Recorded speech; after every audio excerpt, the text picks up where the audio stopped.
Welcome. It is the leading cause of death among Americans under the age of 50. Not cancer, not heart attacks, not even car crashes, and not guns. It is drug overdoses. Yeah, and what are we doing about it? Turns out there are some roadblocks that other epidemics just don't have. Chris sits down with someone who unfortunately knows way too much about this. Some days I feel like, how can I be effective when things are getting worse?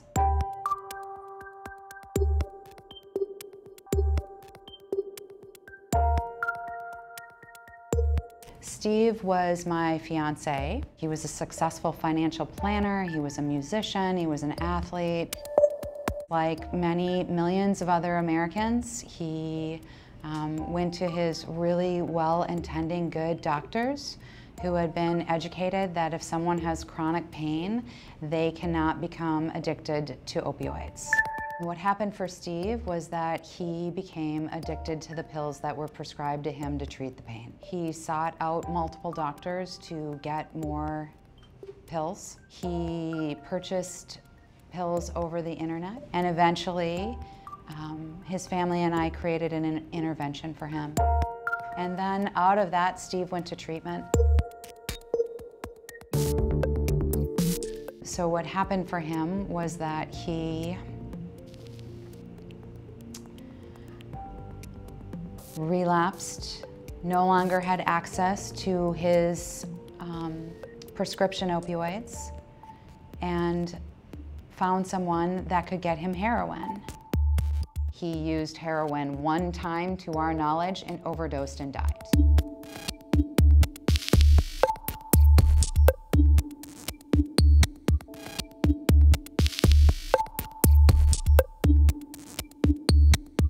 What can you do?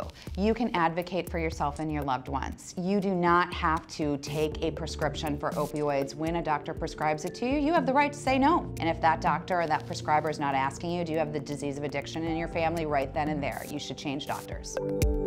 You should stand up and demand of your legislators and demand of your first responders. If your chief of police in Minnesota isn't carrying naloxone at this point, why not?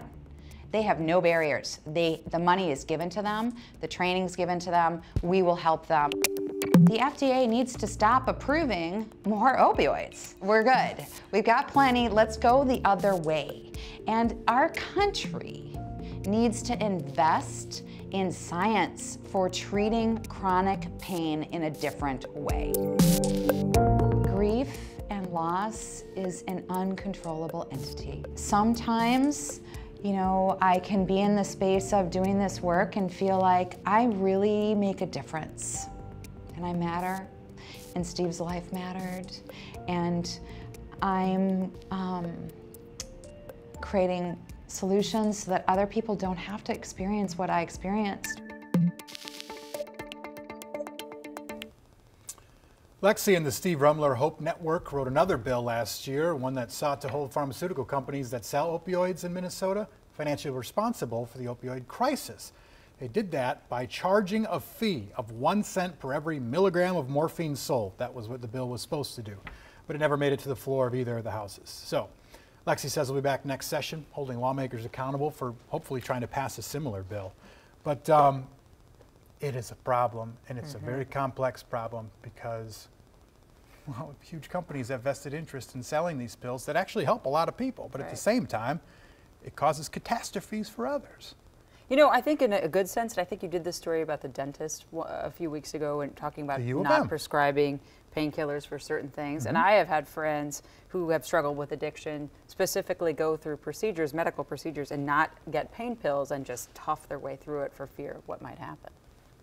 And I think that's a safe play considering what we know happens with more than 50,000 people died from drug overdoses last year. And that's 19% more than 2015. That's you know what? But thank goodness for the Lexis of the world that will continue to push and you know and fight for this problem. So I mean, we need people like her to do the work that she's doing. So thank you, Chris. Appreciate it. Thanks, Chris.